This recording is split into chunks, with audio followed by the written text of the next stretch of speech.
Hello my friends and welcome to another tutorial by me, and this is for all those people that don't know anything about RetroArch. This is like a pretty basic tutorial. This will cover the most basic stuff you need to know to get started. If you are on your first device that runs RetroArch, be it a Raspberry Pi or some of those shiny handheld, this may be interesting for you. And maybe you're already sitting here and thinking, hey, my RetroArch looks different. That could be because there are different menu drivers. There's GLUI, Ozone, Argui, XMB, and null. Null, don't use that. This is no menu at all. XMB is a PlayStation freestyle menu. Argui is more of a low powered pixelated GUI. Ozone is the Switch-like menu, which many people like, so I will use that. The GLUI is the one that you will probably see if you use an Android powered device, which is more suited for touchscreens. Just connect the controller for the time being, and I would recommend following me in Ozone because this is a Switch style menu and most of you are somewhat familiar with the Nintendo Switch, so it should be the easiest for you all. First off, RetroArch. You need to know how RetroArch works. RetroArch uses something called cores. Load core is the first option in the main menu. A core is your system. The NES, the Super Nintendo, the Nintendo 64, and most of those systems have multiple cores because there are multiple emulators out there that can emulate this specific system, and RetroArch uses those emulators. To get those a system to run, you need to go to the online updater and then to the core updater. And here's the first thing you need to know. If you installed RetroArch from the Play Store, there you have, because of Google and some things Google did, a curated list of a handful of cores that you can choose from. If you, like me, installed it directly from the website, you get all the cores you want. Like all. Most of them are just simple cores like systems. Some of them may be more involved. There's even some standalone games in here. But what you want to do first is you want to go through that list and you want to look which type of game I want to emulate. I don't want arcade. I don't want Atari. I want to emulate the Commodore 64, for example. Or let's go with something really easy. I want to emulate the Nintendo Game Boy Color. Now you have 4 different choices. It's totally fine to just download one of them. Doesn't matter which one. And if you encounter a problem with that specific emulator in one specific game, download a different one and try that. Every emulator has a few weak points. Some of them may run better on your device if your device is low powered. Others will be more accurate but more cost intensive. This is how RetroArch works. You also need some BIOS files. Those BIOS files go into the installation folder, into the system folder, which is in your installation folder. There's a nice website on the internet for Raspberry Pis, to be fair, but it will tell you which BIOS files for which system you need. It's mostly computer systems, it's most DCD based systems, and how they are to be called, how do you name them, things like that. Easiest would be to get hold of some BIOS pack with everything in there. If you find something like that, we can't link you to any thing like that because nope, that would be illegal. So now let's go to settings. There are 2 types of settings in RetroArch. the main settings and the quick menu. Both are important, both do different things. And don't be afraid of all those settings. You basically only need video, audio, and input at first. All the others you can at first ignore. All those things you really don't need if you're starting out. It's interesting later on to look in what they can do, what you can do, but let's start with those. If you see some more options than you have, there's a way to toggle advanced settings in there. Ignore it for the start and just follow along. The video option is how your game will look. This is no upscaling. This will be later on. But this is the video options. Here you can put, for example, output, which monitor do you use. Yeah, monitor index, which monitor, which display screen you want to use. You can also change, and this is one of the important things, the scaling. There are integer scale, aspect ratio, and crop over scan, which you can also toggle by later on. Integer scaling means that your pixels will always be correctly sized with the pixels of your display. If you turn that off, you may get more area on your screen depending on your resolution, but yeah, it won't look as good. I would say turn that shit on. Aspect ratio. This is a little bit preference. If you choose one left and right, you can change that. If you choose one by one, you have the perfect emulator look. You know, where some games are not really 4:3 because the resolution is lower and they were stretched on your old monitor or your old TV, and now this is like how all emulators looked. Basic as that. Copyrighted will always stretch your picture to the correct aspect ratio of that system. Which also means that maybe, depending on your resolution, you again get some pixel shimmering. But your aspect ratio will always be correct. You can also use some custom aspect ratio, like stretch everything to 4:3 or to 60:9 if you're that kind of person. And the only other thing you may want to toggle is bilinear filtering. With bilinear filtering, the screen gets a little bit blurry. This can help to make those uneven pixel lines from the scaling look more even, but it's a little bit blurry.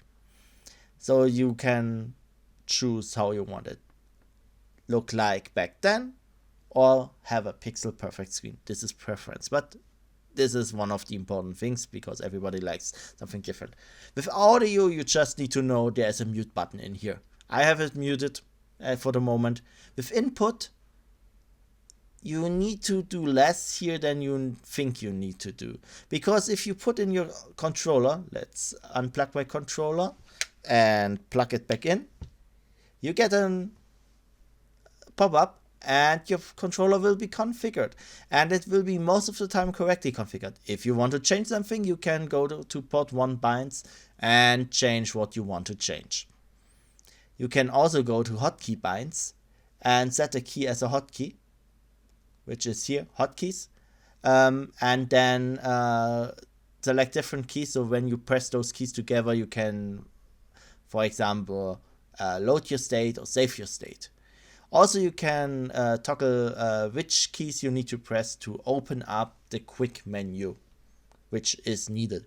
Yeah, L3 plus R3 is a really good and really fast combo for that. I would recommend that. And now for the most important part of them all. You need to go to the main menu. You need to go down to configuration file. You need to save that shit. Save what you want to have in every single system. All the things you did now. Your controller, your hotkeys, your video preferences, all those things. Save that shit, because if you're not saving it and your app crashes, it will be all gone. So let's load a game. You can load a game with load content. And if you load a game with load content, you will be asked which core you want to use, or it will just start up depending on how many cores you have. Let me start up a game 2. I just got use that quick access because I don't want to navigate 1,000 folders. So now you're in the game, and now you can play the game. But let's say you played it a little bit and you think, well, didn't he say there was another options menu I should know about? Yes. Open the quick menu with L3 and R3 in my case, and you see this wrong menu for some reason. Okay. Normally you see this menu. I don't know what happened there. Normally you see this menu. Resume, restart, close content, self-explanatory, screenshot, and also save states. So if you don't want a key combo for save state, you can use this one here. You can also undo your last load or last save, which is nice. You can add the game to favorites. You can start a recording, start a streaming. And then there's options. This is system options. Options specific to that one single system. Like, for example, in what resolution that core should render your 3D graphics. Or if you want to play an NTSC or JNTSC or PAL game, for example. And in this case, there's not much in here. The language and output sample rate of the sound and the colors. Depending on your system, there may be way more in here.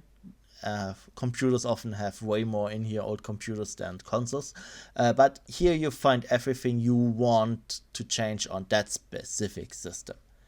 On-screen overlay is for Android really important, because if you toggle that shit on and you go to presets, you can go to gamepads and you can choose a gamepad overlay. For example, let's go with N64. Like you see now, I have now an N64 button overlay. Really important for Android users that don't own a fucking controller. Sorry, didn't meant to say fucking controller.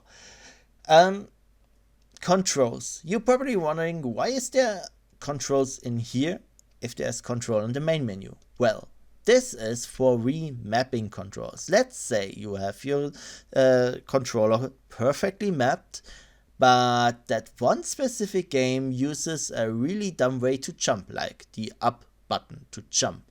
I want to use a button that's free on my controller because the game doesn't use it. And I go here and I just change what I want to change. You can also, with analog to digital type, use the left analog stick as a D-pad, for example, if you want to do that.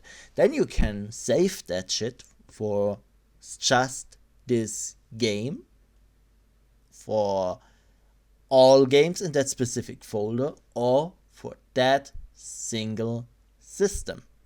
So every time you open that system, you open files from that folder or that single game, these remaps get active again. But if you don't open something else, you're back to what you set up before.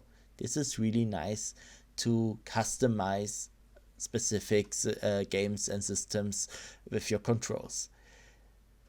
There's cheats, which you can load up. Just search for a cheat file.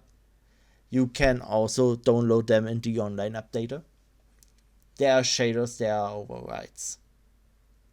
Let's talk about overrides first. You can save the overrides for the system, for the content, for the game. This is the same like with the controls. And you're probably thinking, why is it again here? Well, this will not only save your controls like before, this will only save your remap. This will save everything you changed. So if you have like options and you set something specific, or a shader, which we will take a look in a few seconds, you can save that here, so it loads up every time you open that. Let's give you a very specific example. The Atari 800 core plays Atari 800 and Atari 5200. Now the big question is, if it plays both of them and I need the options to change it to 800 or 5200, how is it supposed to know which one it needs to use? Well, I just use two different folders and I save the content directory override. And I'm happy, because then it will only load the one option for the one directory, for the one folder, and the other option for the other folder. Just like that. This is really, really handy, especially for large collections. Let's look at shaders lastly. This is the big selling point of RetroArch. It has a lot of shaders. You just need to toggle them on, and not all of those shaders will work. Depending on your device, on some Chinese handheld running Android, there will probably quite a few less shaders producing playable results, but you can try those. There are a few different things you can do, like if you load a shader preset, there are different folders with shaders, just try them out. Let's give you a few examples. There's the option to have a border, to let the game look like a CRT. As let's just load it up and show you how this looks. Now my game looks like I'm playing it on a CRT. Let's go to shaders. Let's go to, you can also make it so that it has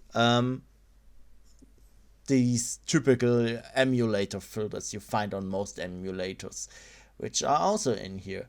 You can also go into, for example, the handheld section, and you can make your system look like a specific system. Is there? No, I don't think there is in there. But let's say I want to use a grid because this was played on an LCD. Yeah, you can even make the game look like a Game Boy game, which is funny, at least for me. Scan lines, scaling, reshade, all of those things, I would just play with that. The interpolation is one really good to have with the prescale option. You can add a very slight blur to the picture to mask uneven pixel lines. If you have a 4:3 aspect ratio for, like, for example, the Super Nintendo, which is not quite 4:3, it's more 8:7 with 1:1 pixel size. And then you probably just want to play a game for a few hours, maybe even days or weeks, because most of the other stuff in there you don't need at first. You may want to do the one or other thing later on, but at the moment this is all you need to know. So have fun playing, and bye.